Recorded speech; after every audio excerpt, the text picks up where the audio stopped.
Okay, good morning, everybody, or good afternoon if you're on the East Coast.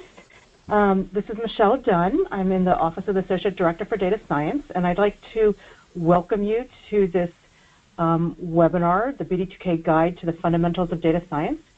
This is the one that's sandwiched between two holidays.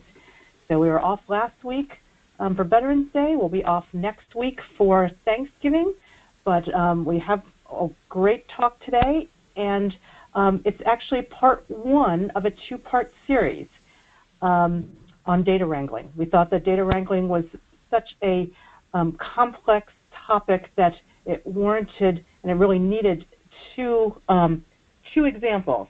So we have one today on EEG, and the next time we meet, the week after next, so the week after Thanksgiving, we'll have another data wrangling talk that focuses on text mining, so two very different examples. I'd like to mention that this session, like all the others, is being recorded, and you can find it at the Big Data U website afterwards. We will have time, most likely we'll have a few minutes at the end for questions, and you can put those questions in the chat box during the talk or as soon as it's done, and we'll take a few of the questions from there. So it gives me great pleasure to introduce today Dr. Joseph Picone. He is currently a professor in the Department of Electrical and Computer Engineering at Temple University. He received his PhD in electrical engineering from Illinois Institute of Technology and has since had a variety of research experiences, spending significant portions of his career in academia, in industry, and in government. His primary research interests are in machine learning approaches to acoustic modeling and speech recognition. So recently, he has also been focusing on commercializing technology in order to automatically interpret EEGs. Dr. Picone is a member of the IEEE. He has authored numerous papers in machine learning and holds several patents as well. And then finally, he's co-PI on an NIH BD2K grant titled Automatic Discovery and Processing of EEG Cohorts from Clinical Records. So that grant is a collaboration between Temple University and UT Dallas. So with that, I'd like to turn it over to Dr. Picone, and first of all, and thank you very much for coming to give us this lecture today. I'm really looking forward to it. Great. Okay. Well, good morning or afternoon. We're really excited to have a chance to talk data wrangling to people today, and we're really appreciative of hosting this seminar so we can get a chance to have this meeting. What I would like to do today is to talk mostly about how important data wrangling is to this whole area of machine learning and big data. Data wrangling is defined as the process of mapping data from an unstructured format to another format that enables automated processing. So that's a pretty vague statement, I think. But today what we're going to do is we're going to focus on data wrangling of physiological signals, because these pose some rather unique challenges compared to text data or the other types of data that you find in a lot of machine learning applications. Signal data is always a bit more challenging because of the nature of the signal. So we'll focus today on signal data, and particularly we'll spend some time talking about EEGs. And then the next talk will focus more on the text side, how we deal with medical reports and how we deal with unstructured text data, which also plays a role in this because we need both sources of data to actually do automated data wrangling of these types of signals.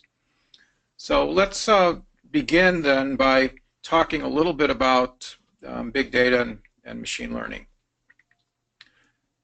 For many years now, we've had a fairly well-defined iterative process to developing this kind of technology, which we might call a classic machine learning paradigm. It begins with collection of data. I hope if there's one message I'll leave you with today, it's how important data is to solving these kinds of problems. Because if the data is not representative of the problem, then most of the research done is really not that valuable. And making the data representative of the problem is also much more challenging than people think. So we'll talk quite a bit today about data and the associated issues with data, such as annotation. But we begin with data. We typically select some features, and we're always worried, of course, about whether these features capture meaningful differences between the patterns. We then select some model, or we might try many models, but we always worry, how do we find the best model? We'll then go through a training process where we estimate the parameters of the model and try to optimize the model on the data. And then we'll evaluate the classifier. And if all goes well, that evaluation will give us insight into the data itself. And very often, we end up then recollecting or reannotating the data and beginning the process all over again. We'll also talk today a little bit about how important evaluation metrics are to these problems and how important it is to make sure that as you optimize the technology, you're optimizing it on things that are meaningful to the end users of the technology. But this is sort of a closed loop process because we can iterate on this many times, and the technology today is sufficiently powerful enough that if we train on the same data that we evaluate on, we can usually drive error rates very close to zero, which is very satisfying. But that doesn't mean that the system necessarily generalizes well to new data sets. So we'll talk a little bit about that problem as well. Other things to think about, often when you do these kinds of optimizations, you end up with technology which is very application specific and data dependent. What's even worse, though, is that customers or users don't often completely understand the requirements.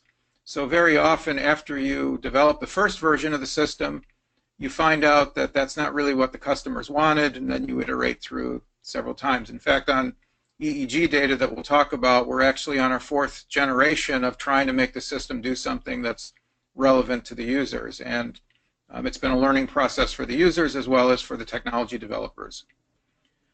And data collection is often an ongoing process that drives the technology. And usually we like to collect data that allows us to solve specific problems, but you really can't do that all at once. So every year we try to collect data that pushes the technology a little further. And we've had an evolution like that in fields like speech and image processing. We're just beginning that process in areas like bioengineering, particularly areas like EEGs and such. So why is big data so important? I think many of you have probably seen a lot of press in recent years about the progress that's been made on some very visible tasks such as speech recognition. In the past 5 years alone, we've seen significant improvement in performance of these systems based on what are called deep learning systems. It's been a very, very exciting, very active time because of this. To put this in perspective, on tasks which we were scoring 80% error rate, that's 80% error rate in the 1990s.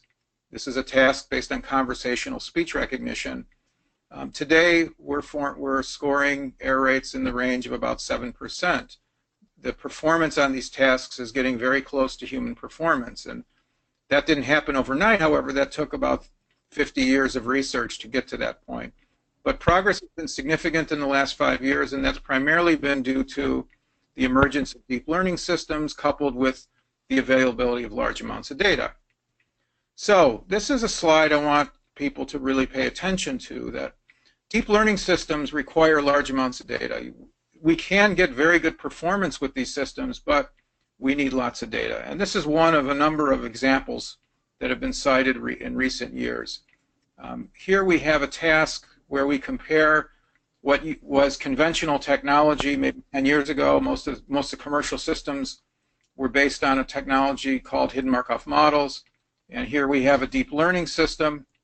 And on a fairly moderate amount of data, you very often see that these deep learning systems perform comparably to the existing technology, but you don't see big wins with these systems because these deep learning systems have many, many parameters associated with them, and they take a long time to train on the data, and you just need lots of data. However, when we do have lots of data, so when we go from, for example, about 10 hours of speech data to about 2,000 hours of speech data, we begin to see very significant differences in performance between the two. So that's good news in some sense, because it says if we have adequate resources to develop the technology, we can get very, very good performance. But this is a very sobering issue for biomedical or bioengineering applications, because it's very rare that such applications have the equivalent of 2,000 hours of speech data, and I'll talk a little bit about that in a moment. Big data is everywhere. A couple favorite quotes of ours. In the speech research community, which I've worked in for many years, we actually, back in the mid-'80s, a researcher at IBM, Bob Mercer, coined a phrase which has been very popular, which is there's no data like more data. With new data, you always learn new things, and you always worry about the ability of your system to generalize. So it's always good. It never hurts to have more data. More recently, you've heard a lot about big data, and here's one of the more famous quotes about big data. Everybody talks about it, but in reality, when you start looking at the data sets available in the community for various bioengineering tasks, you very often find that these data sets are small. They may consist of tens of subjects or even 100 of subjects, but they don't consist of thousands or tens of thousands or millions that we need to train these big data systems. And that's something that we're attempting to change. Why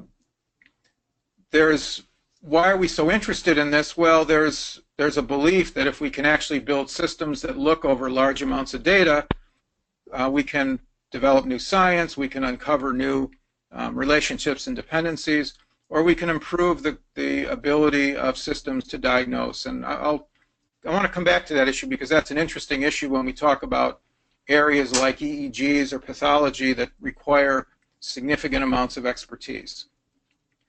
So where do we get this kind of data? Well, in commercially viable applications, there are significant economic motivations. So in an application like speech recognition, where billions of dollars are being invested in development of the technology, there's a good justification for creating large data resources. And to some extent, since everybody understands language, we all use it every day, the data is quite abundant. In bioengineering applications, however, the commercial opportunities are not so significant. It's not to say that they're not important. They're, of course, very important, but when you start dealing with financial issues and such, there's less willingness to invest large amounts of money in collection of data. So the development of data resources is lagging. However, there is enormous amounts of data available in the healthcare industry. So I'll talk today about a database we've been building over the past 4 years, which is known as a TUH EEG corpus. And it essentially consists of the last 14 years of EEGs collected at Temple Hospital. We're now about 30,000 sessions, over 16,000 patients. It's a very rich, very interesting database because it's pure clinical data. It's not collected under controlled conditions. It's very real data. There's a lot of this data. If we count video and such, the size is staggering, but we're able to, we use about 1 terabyte worth of disk space to process the experiments that I'll talk about a little bit later today. If I take another example, we've recently become interested in digital pathology. Every hospital has a department of pathology. Every department of pathology reads lots of slides every day. We estimate that there may be as many as 1 million pathology slides read each day. So if there was a way to tap into that data, we could build very, very large databases that would fuel the development of these deep learning systems. But of course, tapping into that data is a bit of a challenge because of IRB and HIPAA concerns, and that's really one of the reasons we see data wrangling become so important. There's different facets of the data wrangling problem, but creating a pipeline where the data from these clinical applications can flow directly into research is very important, because then very quickly we can generate the vast amounts of data that we need to train these systems. Why is big data crucial? Well, it's very easy to take a very large database and filter through it to find that it's actually very small. So when we look at specific patient histories, even in the EEG corpus that we collected, which is over 16,000 patients, when you look at patients with specific medical conditions, you start to find out that a very small number of subjects in the database actually have those conditions or share those conditions. So even though the data starts to be very large, one of the interesting things about bioengineering applications is the subjects are so unique that when you start to do specific studies on the data, these large databases begin to look very small. And this is something we're seeing, for example, with seizures. Even though we have a large number of EEG sessions in our data, the number of sessions in which patients actually experience seizures is not as large as you might think, and is actually on the small side for developing this kind of technology. But what's more interesting is that clinicians often see a small percentage of the total population throughout their career. And a lot of their ability to read and interpret this data is based on the patients that they've seen over the years. And one of the reasons I think big data is really interesting is very few clinicians will see the full range of diseases and pathologies in their particular discipline. They tend to see a subset that's indicative of the type of patients that they see. And when they then encounter patients outside of those norms, they also have trouble interpreting this information. So it's really important that with big data we can look across large populations, and I think actually build systems that may ultimately exceed human performance, because they can see a much wider range of conditions than your average clinician might see. So let's look specifically at two applications, EEGs. EEGs are used to diagnose a variety of brain-related illnesses. And the process that's done today is actually very similar to the way that was done 50 years ago. An EEG is recorded for a period of time that can range from 20 minutes to several days. And then a clinician sits down and reads those EEGs and looks for evidence of seizures and things like that. About 93% of these short-term EEGs are inconclusive, so patients often have to come back to the hospital several times or be under observation for long periods of time before neurologists can see the types of things they need to see to properly diagnose the patient. Manual interpretation of an EEG is performed by a board-certified neurologist. That means they usually have to go to med school. They'll usually do a residency after that, and then they'll often do a fellowship after that. So before they become board certified, you're talking about many years of training, and that's why there's a shortage of people who can read and interpret EEGs, which presents a great opportunity for automated technologies like we're discussing today. But EEG signals themselves are very challenging to interpret. Neurologists usually do this by visually inspecting the waveforms and looking for specific events that they think are an indication of abnormalities. But not surprisingly, the inter-rater agreement on these localized events is actually very poor. They may not catch every event, they may not mark every event. Certainly there's general agreement on a diagnosis. At a high level, they obviously diagnose the patients properly, but at a low level, there's a lot of room for interpretation of these events, and that's what makes this a very challenging problem from a machine learning standpoint, is we're actually trying to replicate the craft that neurologists use to read these and interpret these EEGs, and it's very difficult to codify that with algorithms. So deep learning, again, provides a very interesting opportunity for us in that we hope these algorithms are capable of automatically learning some of this information from the signal rather than having to build an expert system that tries to replicate the way neurologists actually do this. If we look at a similar application, surgical pathology, this is an application that's beginning to pick up a lot of momentum in the community because it's viewed as a nice application of machine learning technology. It's a very big operation because every hospital that does surgery essentially has a pathology lab running 7/24. It takes a significant amount of schooling to be certified to interpret these pathology slides, and therefore, again, there's a shortage of people who can do this. Um, the the benefits of this are obvious. We can do remote diagnosis. We can automate this process and handle things much more efficiently than having neurologists on call 24 hours a day. But it's also, like many of these problems, somewhat subtle. There's a large number of cases. You could say they're sort of textbook-ish, but it's not uncommon that a neurologist will call in other neurologists when they see something that they're not familiar with because or is outside of the norm of what they're used to seeing on an everyday basis.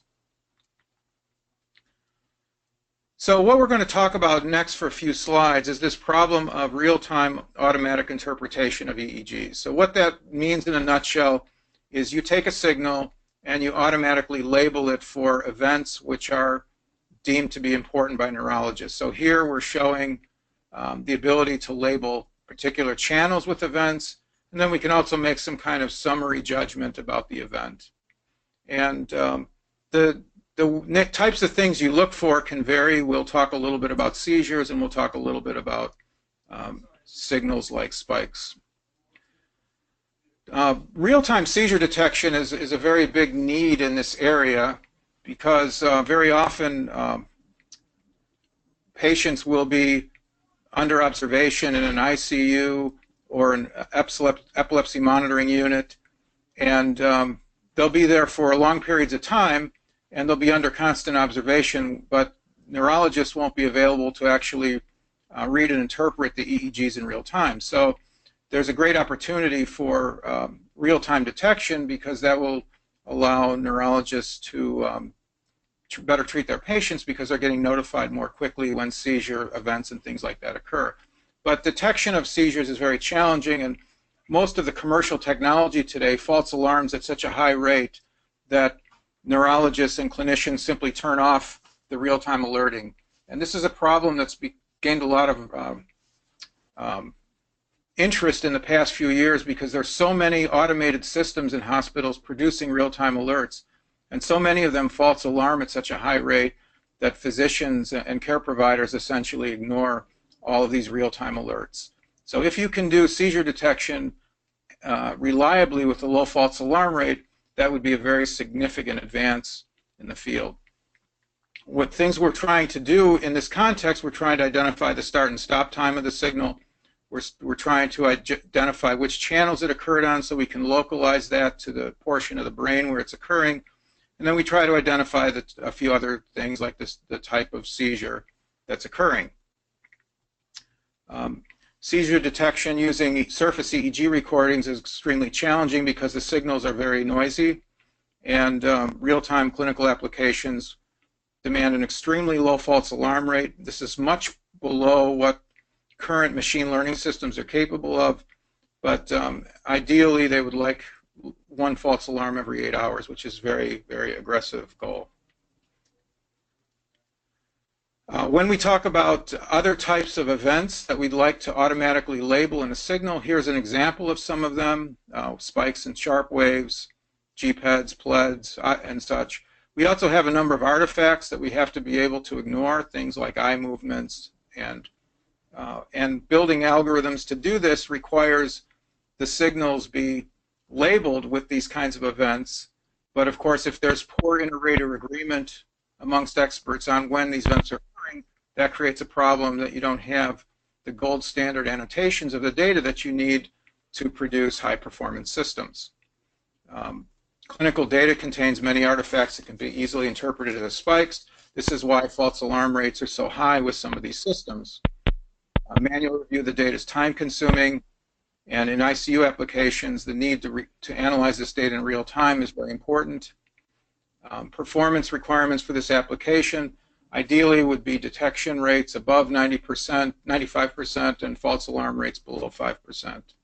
And we do have technology which is approaching those levels of performance now. That's one of the things we've been able to build over the past few years. So we think the technology is getting to the point where it's clinically relevant. So how do we do this? Well, most machine learning systems go through a fairly standard process of converting the signal to some kind of feature description. We then take the and use that system then to spot. We do a first pass of decoding where we spot events. Then we apply a second pass of decoding, which attempts to look at sequences of those events and throw out the outliers, do a little bit of smoothing, a little bit of post-processing, and then we do a third level of post-processing. Sometimes these two levels are combined, but the general idea is you take these raw event outputs and you try to post-process them with a system that's capable of understanding the context in which these events occur and interpreting them more accurately. So the current system that we've developed, which operates close to human performance on this task, uses a mixture of hidden Markov models and deep learning. We're in the process of replacing the hidden Markov model portion of that with a deep learning component. But generally speaking, on the size data sets that we have, the performance differences between most of these different types of machine learning systems is pretty small. It really is more a function of the definition of the problem itself and how the data is annotated in terms of the performance that you measure, arguing about what's a seizure, what's not a seizure, what's an important or relevant seizure, and so forth. So let's now begin to talk a little bit about data wrangling. So we want to build a system that's able to do this, and in a perfect world we would have data that was annotated at a very fine level so that we could build what are called supervised machine learning systems, systems that learn how to map data to the answers that you want, and you've got very high quality annotations that allow you to do that.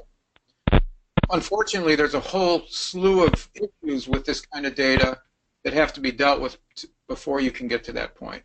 So the easy stuff, so we like to say sort of this easy stuff. First and foremost, we have an anonymization issue. As many of you probably know, in dealing with healthcare related data, you have to preserve the anonymity of the patients and such. With some data that's relatively simple, you can, with text data for example, you can remove patients' names and patient information if the data is structured and things like that.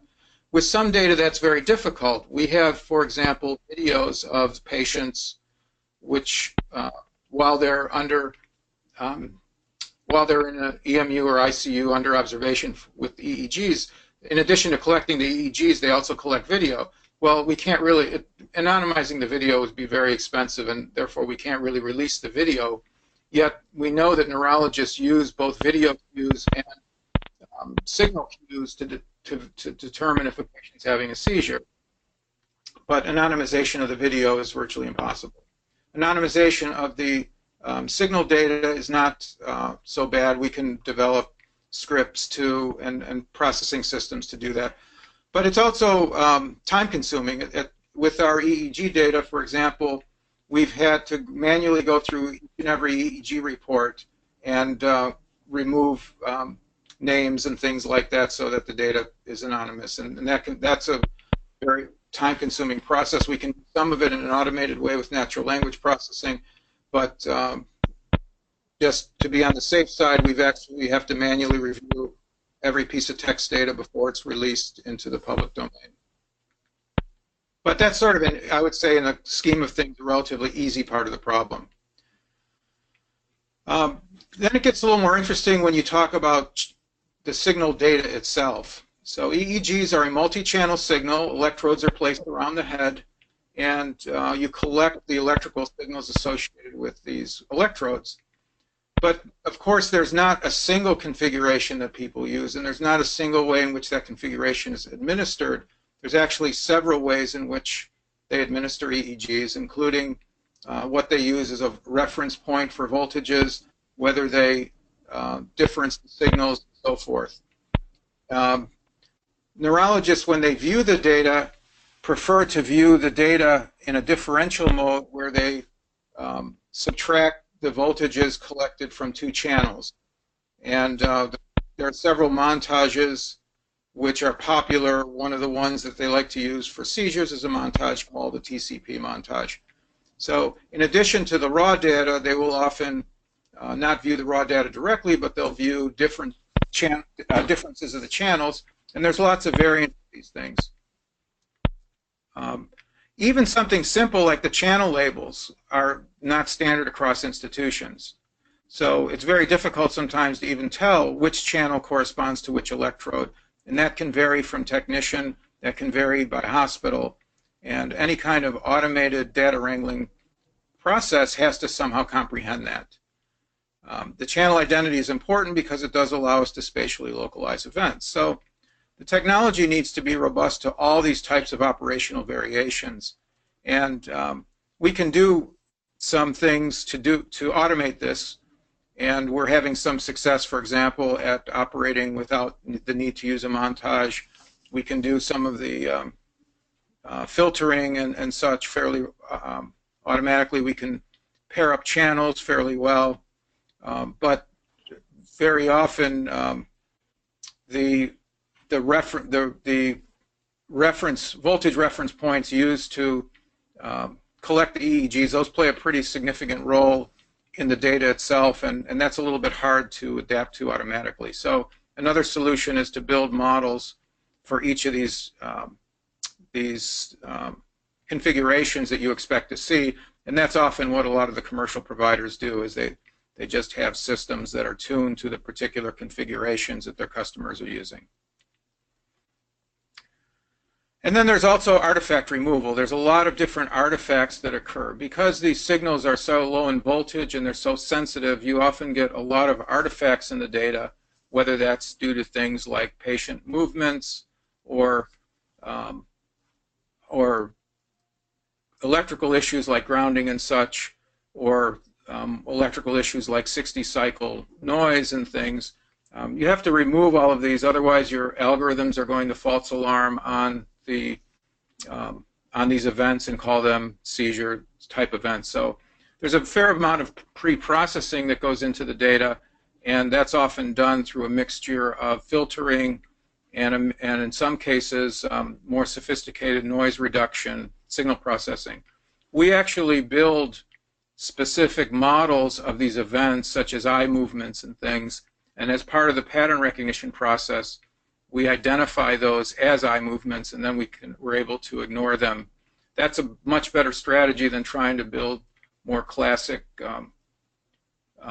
systems that try to filter these signals or try to operate on the waveforms with some kind of heuristics to remove these types of artifacts. But most commercial systems do a fair amount of artifact removal, and the neurologists do rely on that to be done before they begin to interpret the EEGs. So let's next talk a little bit about feature selection. Most EEGs are analyzed based on waveforms, but there has been a growing use of frequency domain visualizations in recent years. In areas like speech recognition, we've used frequency domain representations for many, many years, going back all the way to the 1950s and 60s. It's interesting that it's just beginning to appear in the EEG community. So here I'm showing actually the onset of a stroke, and we have the waveforms as well as the frequency domain representations of that. And if you look closely enough at the spectra, you can see the EEGs emerging in areas, emerging in the signal about here. So when you're developing features, one of the first things you have to ask is, where does the information manifest itself? And in the early days of digital signal processing, we would spend a lot of time trying to develop algorithms that focused on the specific areas of this time domain signal or the frequency domain signals to extract the kind of information we thought was relevant in this process. So for example, in speech recognition systems and in image recognition systems, we use a combination of frequency domain features and time domain features. In speech recognition, for many years, we used what's known as a filter bank approach based on some Kepstrel features, and we also threw in time domain energy, and then we took those features and differentiated them twice, had built a fairly large feature vector that contained estimates of the time domain signal, estimates of the frequency domain signal, and derivatives and so forth. In EEGs, we actually can do something similar. We actually use a very similar filter bank approach with EEGs because we know that different frequency ranges correspond to different activities in the brain. And we actually use a front end that's very similar to what we used in speech recognition based on Kepstro features and filter banks. But deep learning systems are increasingly performing this kind of analysis within the neural network framework itself. And this has been one of the more exciting aspects of this research, is that we now have deep learning systems that take as input samples of the signal or pixel values from the images, and the feature extraction process is actually being done inside the deep learning system. So this is a process which is known as a stacked autoencoder. There's, of course, several variants of these, but the idea is that we use a hierarchy of artificial neural networks, and these networks are trained on the data so that they learn features that are very specific to the data, and they actually learn that, you could say in a sense, they optimize the features. An advantage of this approach is that the features are optimized as part of the training process, so I don't have to invent or deduce some kind of mathematical mapping of the signal to features. The system actually learns as part of the training process the optimal way to do that.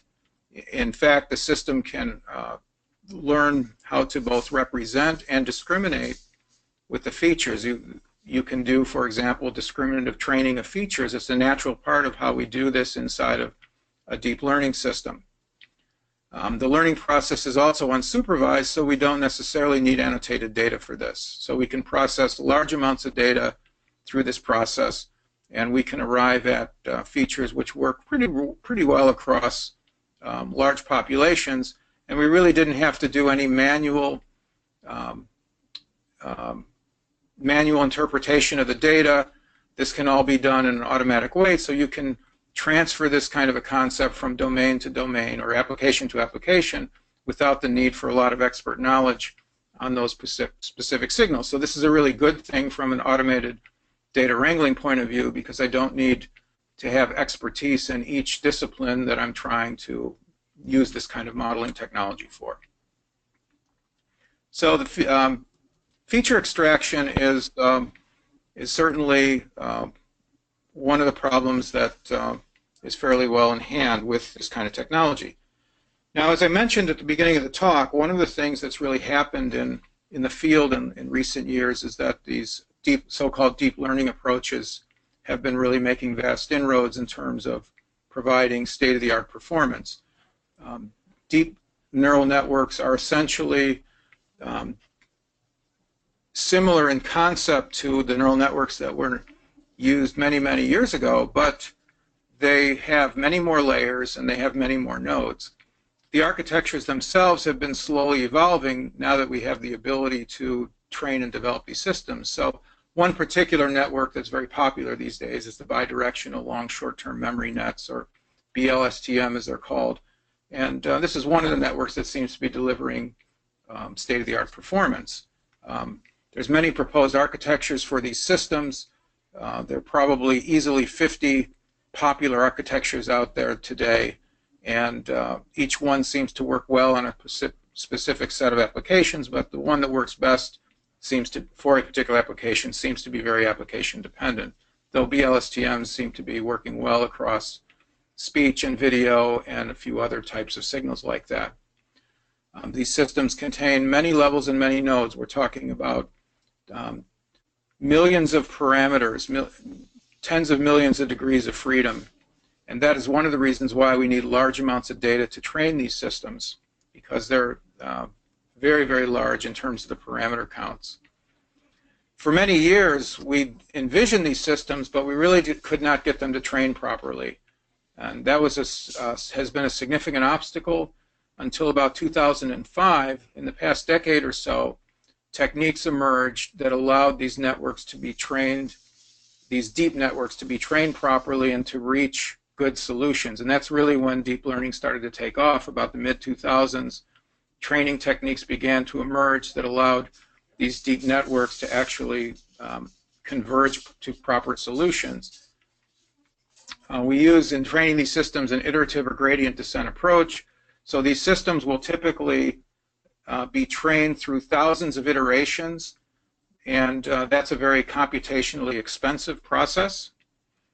And even since these systems have so many degrees of freedom, they need large amounts of data, otherwise they have a tendency to overtrain. So on small data sets, these kinds of very complex systems can give very, very good performance, but that may not generalize well to data that the system has never seen before.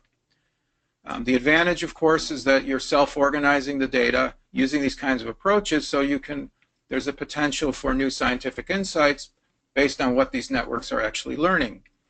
The disadvantage, though, of these deep networks is that they're computationally very intensive, and they require highly optimized code and often special processors to be practical for even medium-sized data sets. So when you want to train one of these systems on, for example, the thousands of hours of speech data that I referred to earlier, these systems can require thousands of processors and can run for days at a time to train. So the other, I think, piece of the story with deep learning is we finally have vast computational power that's inexpensive enough that lots of researchers have access to it. And that's really allowed the field to take off. The use of special processors such as GPUs has made these systems computationally feasible, and that's one of the reasons why you see so much work in this area now. Finally, the compute resources are available so that these systems can be applied without having to have a supercomputer. But through this process, I want to come back to this issue of annotation of data. Unsupervised training is really critical in this field because you don't really have data which is annotated the way you would really like. If the world were perfect, we'd have lots of EEG data annotated at the event level, localized in time, but we never really have that. All that we actually have is a report, and I'm showing an example of a report here. These reports are essentially unstructured text. Even in today's EMR, electronic medical record systems, a lot of the data is still unstructured, and the language that's used is indirect and purposefully defensive. So they will say things like shows indications of, rather than stating clearly yes or no, a patient has a particular syndrome. So the report structure has evolved over time. Our data that was collected over 14 years has at least 6 different formats for these reports.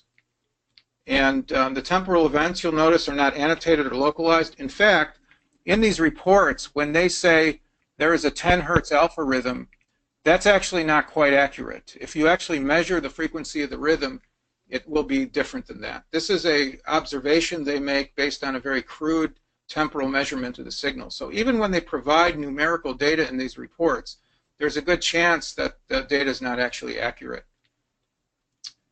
So fully supervised training is not possible because we just don't have the information that we need in these reports to train the systems. This is another big part of the data wrangling problem, is that you want to be able to build systems when you don't have large amounts of annotated data. So what we used in this case is an active learning approach where we iteratively are able to learn the structure of the data with very minimal amounts of annotated data. We start with a small amount of hand-labeled data that usually comes from an expert, and then we bootstrap the process. We take that data, we build some models, we process the data, we identify data which we have high confidence in, data which we have low confidence in, and then we adjust the models based on that data and go back and retrain. And we iterate so that the system gets better and better at identifying the data that that we have high confidence in, but we're also able to take the data that we have low confidence in and use that to adjust the performance of the system by teaching it to learn more about the data that it has trouble recognizing. Sometimes that's done through a human intervention. Sometimes we have to have an expert review the data and decide which data is within class and which data is out of class. Sometimes we can do that fully automatically, but almost all systems have to do some amount of this if you want to be able to bootstrap up to the very large amounts of data that you'd like to process through the system, because it's rare that you have thousands of hours or tens of thousands of hours of data that's fully annotated. Now, one other topic I wanted to briefly mention was that Channel normalization and adaptation are also things which are important to this problem. Some physiological systems, like EEGs, are collected under relatively controlled conditions, so you don't have to worry about the channel or the nature of the analog data varying that much. But even within EEGs, depending on the electrodes, the technician, the electrical wiring systems, you can see systematic variations in the data. And these kinds of variations are very damaging to statistical learning systems. So we have adaptation approaches that can do this type of channel normalization and adaptation. And we do make use of those so that we can automatically ingest data from and be able to process it in a common framework. And we do that actually, today we do that using a same type of deep learning approach that we use for classification. We're learning a mapping of the signals from these different recording environments. We're able to map them into such a way that they can be directly compared. And that's another example of a data wrangling problem that's very challenging, as you have to be able to normalize your data so that it all can be evaluated in a common framework. So, in summary, big data can be transformative. There's many areas of bioengineering where we have somewhat of an artisan mentality. We have experts who have been trained by practice, and they view their craft as being important because they've spent many years acquiring this expertise. But we believe that we can improve on this by providing the kind of input we can generate from these statistical modeling systems. We can also personalize patient care. We can also inform patients and healthcare providers with best practices which are validated over worldwide data resources. That's something that's not happening in many areas of medicine right now. We can also impact training and certification because we can provide students with searchable archives of data. Deep learning can play an important role in this, but of course data wrangling becomes critical because that's the only way we can create the large data sets that are needed to be able to train and develop these large models. And robust parsing of unstructured data is critical, as I mentioned, since diagnoses and reports are largely entered as unstructured text. So the companion talk that will be on December 2nd is going to deal with natural language processing of these medical reports and how we actually are able to bring structure to these reports so that we can use it to inform the training process. But ultimately, even when you develop these kinds of systems, it's really important that the technology positively impacts quality of care, efficiency, and costs. So we still have to spend a lot of time working with healthcare providers to understand how they actually make decisions and how they use this technology in making those decisions. And that's still a very important piece of this. As I mentioned with our EEG project, we're now in our 4th generation of what we thought neurologists need in terms of a decision support tool. And I think now we're getting onto something which is really useful. But it was very hard to initially talk to them and get that information. It required working closely with them over a long period of time, trying to understand exactly how they do their work and what the gaps were and what the technology gaps were in that work. So with that, I think I'll open the floor to questions. So Dr. Picone, thank you so much for such a clear and wonderful talk, which was incredibly informative. We do have quite a few questions already that have come in. The first one that I want to pose to you is about how might a patient donate EEG data to your database, but more generally, what difficulties, if any, may arise from bringing in data from other sources, whether it's donated from across the country or whether you're bringing in another set from a wholesale from another hospital system? Yes, I have the same questions. So we've been trying to get hold of data for EEGs, and that's been a very interesting process because a lot of institutions are very protective of their data for a variety of reasons, including HIPAA type issues. We are in the process of actually building a seizure detection subset of this data that's going to be annotated by multiple neurologists and is going to include data from multiple sites. So we're going to be able to answer those questions in a much more detailed way, probably within about 3 to 4 months. We believe a signal like EEG, from what I've seen, it's collected under fairly controlled conditions, and most hospitals use one of two systems. So there's not a lot of variation in the way this data is collected. But with other types of applications, like digital pathology, for example, there's a big variation in the way slides are prepared and digitized. And that's one of the reasons we want to work in that area next. We really want to understand how we can do data wrangling when the data is much more variable from hospital to hospital. So it sounds like there are a lot of challenges there. So the next questions are about deep learning in particular. Let me start with one of the more general ones. How would you define or characterize deep learning machine learning systems and contrast them with other types of machine learning, apart from their need for big data? So, there are, I think, if we look at the space of machine learning, there are, of course, parametric models, non-parametric models. There are models that have small number of parameters, and there's models that have large number of parameters. I would tend to call deep learning systems that are architected as directed graphs of very simple computational units. So those units could be simple things like a weighted sum of its inputs followed by some kind of nonlinearity. That's the classic artificial neural network. But you have lots of these very simple nodes. So in the past, with neural networks in particular, when we had three-layer networks, those were fairly well known, and those existed before deep learning took off.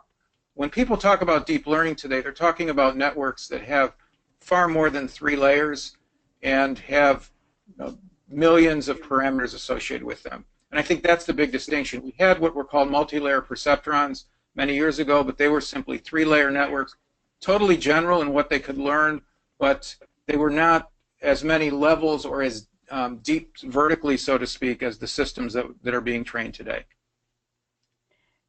And I also just want to add to the person who asked the question that in January, well, no, not January, but after the new year, so maybe more like February, we'll have a couple of talks on machine learning in general to kind of lay out that big picture of machine learning with the supervised and the unsupervised learning and classification and regression type problems. So you will see this again. It's and more in a machine learning more holistically later on. Excellent. Yeah, excellent. So another question is about the mechanics of the deep learning, and the questioner asks about how sensitive the gradient descent is to the initial starting point, but in addition, how sensitive is it to the different variations of gradient descent that are out there? There are all different types of optimization we could be using, some of which are small tweaks, some of which are more are even more different. But how sensitive is it to all those different choices that could be made in order to fit the deep learning model? Very, very good question. So I'll start with the general comment, which is that if you don't just pick up a toolkit off the net and implement deep learning and get state-of-the-art performance. The reality is there's a lot of heuristics, a lot of anecdotal information, a lot of tweaking that goes on for these state-of-the-art systems to deliver the performance that they do. Most of our work is based on an open source toolkit, Theano, for example, and we can run a lot of the packages built within that tool, and these packages tend to perform comparably on the data that we have. But once you start getting deep into the research and tweaking them, you can make them do a little bit better. With regard to gradient descent and type, I was formerly of the impression that there wasn't much difference. We had seen comparable performance across a lot of different configurations. But recently with these LSTM networks, we've been seeing some a significant improvement in performance using a particular set of training techniques, and I can talk offline about what those are. But generally, you're talking about a 10% relative reduction in error rate. So our system goes from about 70% error to 80%, 70% accuracy to 80% accuracy, using what you might say are best practices in terms of training. That is, in some ways, you could say substantial, but the problem with both those systems is the false alarm rate is still 2 orders of magnitude higher than it needs to be. So that's sort of in the noise compared to the problem we have with false alarm rates. Okay, but still some improvements better than nothing. So some improvements better than nothing, and the science in this area is getting much better. But it really, there's still a lot of art associated with training these deep learning systems. Yes, and so that's why we need experts to do this and to help with this. And by the way, if anybody wants to contact us, we'll be happy to share everything we're doing and help you, bring you up to speed on what we think works well for these kinds of signals. Thank you. I'm sure people will take you up on that. So there is a question about that. Let me just ask it. Do you see your model and algorithms being used in other fields? I also was thinking about this as you were talking, because I find it very interesting how you took the state of the art from the speech community and brought in the ideas about using the frequency domain in addition to the time domain and applied them in biomedical science. And I was wondering, how do you see what you're doing now in the EEG and biomedical science world? Do you see any of that being translated back into other domains, like a more general speech recognition?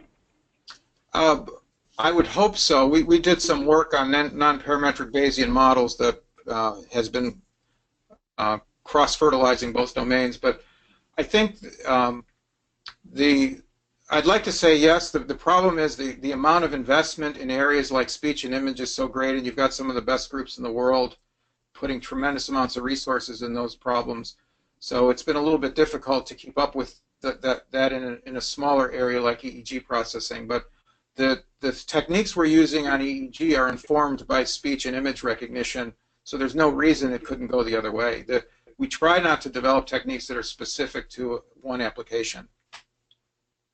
And that's why, for example, we're going to take the same technology and apply it to digital pathology. And I think that we'll have some success there as well. Well, this is very exciting and a very exciting area. We do really look forward to the follow-on talk in a couple of weeks. I just want to, I think we should go ahead and wrap it up today and let everyone know that we can talk more about it in 2 weeks from now after Thanksgiving. So, Dr. Picone, I want to thank you so much for taking the time today to tell us about this work and to tell us about data wrangling and give us a big picture of it. And I really look forward to hearing your colleague speak about the text mining in 2 weeks. So thank you, and thank you everybody for joining us today. Bye-bye. Thank you.